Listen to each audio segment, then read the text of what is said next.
informasi. Teman-teman sebelumnya udah pernah dengar belum? Apa sih sistem informasi? Kan biasanya kalau di perusahaan itu atau di sekolah pasti punya sistem informasi masing-masing. Nah, jadi kita belajar tentang sistem informasi.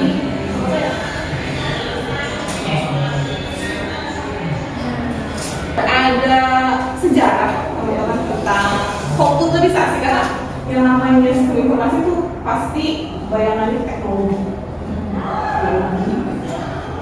komputer, software, hardware, kan? Ini semua berguna teknologi. Nah di sini ada nih sejarahnya era komputerisasi dimulai pada tahun 1950. Berarti lama banget ya, dari lama gitu. Dengan dimulainya penggunaan mini komputer dan mainframe, kemampuan komputer dalam mengolah hitungan membuat banyak perusahaan memanfaatkan untuk mengolah data dengan tujuan untuk meningkatkan efisiensi dari segi waktu dan biaya. Teman-teman tahu nggak? Dulu tuh komputer benar-benar pertama segede lebih besar sampai bisa jadi kecil ini, bahkan ada lebih kecil lagi. Memang perkembangan zaman benar-benar pesat gitu ya, dari yang besar segede hari bisa jadi kecil ini. Bahkan sekarang ini ada teknologi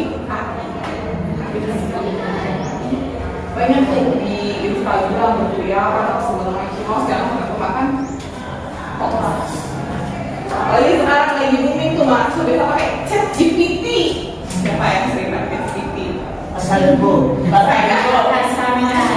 nanti skripsi jangan pakai ChatGPT ya. Boleh. Nah, ini kemudian kalau dari era operasional dimulai dari tahun 1970 ketika teknologi personal komputer mulai diperkenalkan sebagai alternatif mengganti mini komputer. Nah, kalau era sistem informasinya dimulai pada tahun 1980, saya juga belum lahir. Mungkin orang tua teman-teman baru lahir ya, tahun 1980. Di sini ada proses transformasi data untuk menjadi informasi, capturing, yang dimana capturing adalah data dengan penelitian, pemeriksaan, keterangan yang masih berupa data atau fakta. Jadi kayak masih mentah ya, benar masih belum. Kalau misalnya orang ngobrol, kadang kalau kita cerita sama orang gitu ya, kita cerita ke si A itu gini, kemudian si A cerita ke si B ditambahin gitu atau dikurangin. Nah kalau misalnya dari capture itu belum gitu ya, kayak masih pure, masih murni gitu ya. Kemudian yang kedua ada pemilihan atau verifying, adalah melihat data atau fakta yang dikumpulkan, dan itu kalau misalkan verifying itu dikumpulnya itu dari lapangan. Jadi yang diambil dari lapangan, terus si data itu benar-benar diolah jadi informasi. Kemudian yang ketiga ada pengelompokan atau penggolongan. Classifying adalah data yang telah dikumpulkan sesuai dengan keinginan ya, memerlukan data. Jadi ya di kelompok-kelompokin gitu ya teman-teman. Kemudian yang keempat ada penyusunan. Nah penyusunan ini adalah unsur-unsur data gitu ya, dalam urutan-urutan atau rangkaian yang khusus disesuaikan dengan kebutuhan pemakai. Jadi ya teman-teman butuh data yang mana, sudah bisa dipilih dari kelompok-kelompokan seperti apa. Kemudian yang kelima ada penyingkatan atau peringkasan. Apa sih penyingkatan atau peringkasan? Data yang dikumpulkan sama juga dikelompok-kelompokin gitu, tapi diringkas. Ya ini simpelnya seperti itu. Kemudian yang kedua ada perhitungan. Jadi perhitungan itu memberikan nilai pada kelima data yang ini. Jadi di sini tuh memberikan penilaian ke 5 data yang tadi, udah dari 1 sampai 5 gitu. Atas atas mengkalkulasikan terhadap data yang diperoleh atau penggunaan data secara aritmatika dari poin 1 sampai 5 tersebut. Data pada penyimpanan baik berupa daftar kertas, mikrofolio maupun dalam bentuk-bentuk laporan yang dapat dipelihara sebaik mungkin serta dilihat. Yang kedelapan ada pengambilan kembali, adalah mengambil keterangan kembali dari arsip apabila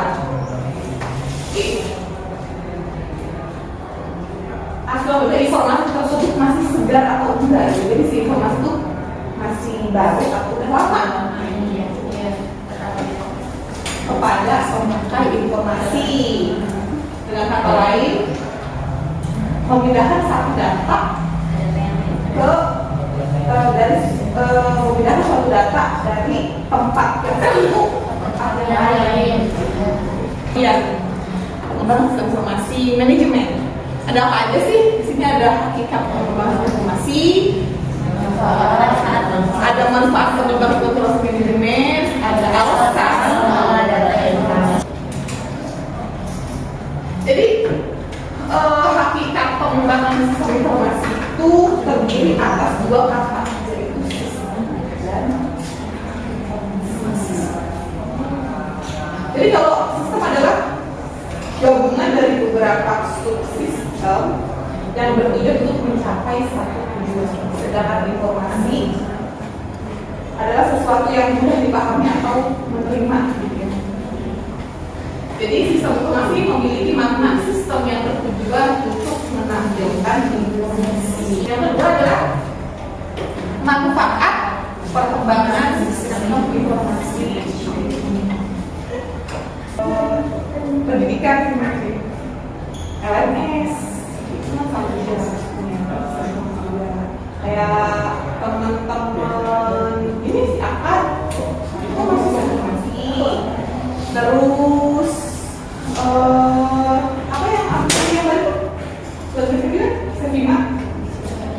Nah pakai itu sekarang, nah itu tidak sama maksudnya sistem informasi. Bahkan sekarang aja bikin paspor bisa online. Iya. Gitu, itu juga maksudnya. Jadi manfaatnya banyak ya, teman-teman gitu. Terus kemudian yang ketiga, berapa menit itu kan? Berapa menit? 12. Masih lama. Kemudian yang ketiga ada alasan pengolahan data informasi. Jadi menurut perkembangannya nih, alasan pengolahan data informasi itu ada 2 alasan manusia mengolah data dan informasi. Yang pertama karena ada dorongan alami, manusia untuk menyatakan jumlah kepemilikan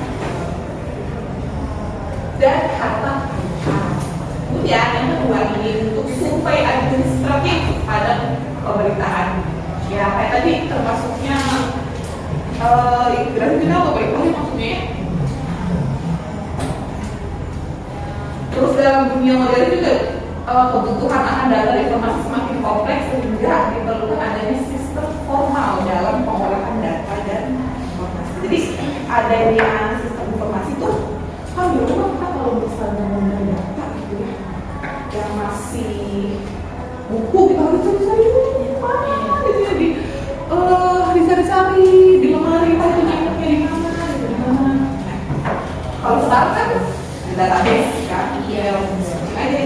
Atau kalau kita beli buku di Gramedia, kan katanya gitu, ada buku ini, tapi dia nggak dari satu-satu kan, enggak kan, jadi dia ke komputer biasanya suka ada dia itu bukunya di Gramedia dia, cari, oh ada teh, atau misalnya oh nggak ada, oh ini kan tinggal segini, atau beli handphone misalnya kemarin saya beli smartwatch gitu ya. Ada ada nggak ini smartphone ini seri terbaru? Saya cek dulu ya, yaudah, cek lewat handphonenya gitu ya, lewat sistemnya. Oh ada tinggal satu, tapi ini udah di keep katanya sama orang. Saya tanyain dulu ya. Jadi kayak sekarang nggak mesti dicari-cari gitu ya. Atau datanya di mana gitu. Tinggal ketik. Kemudian yang terakhir ada perkembangan pengolahan data. Nah ini dia selanjutnya. Jadi teman-teman ada hakikat sistem. Hakikat sistem itu apa aja sih? Dari pengertian sistem, kemudian masuk ke teori, dari pengertian masuk ke sini ke teori ke sistem, kemudian dari sini ke proses sistem, proses sistem ke pendekatan pengembangan sistem. Jadi ini yang dinamakan. Oke. Selanjutnya ada karakteristik desain dan daur hidup sistem. Jadi teman-teman, sistem juga punya daur hidup bro. Tuh, jadi ini karakteristiknya nih. Ini karakteristik sistem nih, ini karakteristik sistem. Terus kalau desain sistem menurut Barthes, desain sistem dapat didefinisikan sebagai penggambaran atau perencanaan ya. Nama desain udah asing ya gitu, jangan salah itu desain, berarti yang merencanakan, menggambar atau membuat sketsa. Terus kemudian yang ketiga ada daur hidup sistem. Yang pertama ada mengenali adanya kebutuhan, membangun sistem, pemasangan sistem dan sistem. Oke, kemudian ini ada bentuk, jenis, klasifikasi dan pelaku sistem. Kalau menurut Husni Iskandar sama Kusnaryanti katanya bentuk sistem itu menjelaskan bahwa dasarnya hanya ada dua jenis sistem, yaitu yang pertama sistem alami seperti sistem matahari, sistem luar angkasa, sistem reproduksi dan sebagainya. Dan yang B sistem buatan manusia seperti hukum, perpustakaan, transportasi dan sebagainya. Kemudian ada jenis sistem. Nah ini jenis sistem. Ada yang terbuka, ini yang tertutup. Dan klasifikasinya sebagai sistem abstrak dan sistem fisik. Nah, kemudian yang kedua ada pelaku sistem. Pelaku sistem, manajemen, pemeriksa, menganalisis sistem, programmer dan personel operasi. Nah, kemudian satu lagi ada model sistem. Nah, jadi proses analisis untuk mengembangkan pemahaman tentang sistem kenal dan sudut pandang struktural. Kalau eksternal tuh ini tempat kos atau lingkungan. Kalau struktural ada tempat struktur data yang dimodelkan. Nah ini modelnya. Nah ini menunjukkan model proses pengadaan peralatan pada organisasi. Nah yang garis putus-putus ini menggabungkan kegiatan yang berada dalam batasan sistem. Kelihatan nggak? Teman-teman mahasiswa mampu memahami apa sih sistem informasi manajemen itu gitu ya, dari yang tadi sejarah, konsep dasar, hakikat karakter desain. Untuk pertemuan minggu depan saya minta teman-teman bikin lah ya. Nanti saya share tema-temanya apa aja. Kelompok aja ya.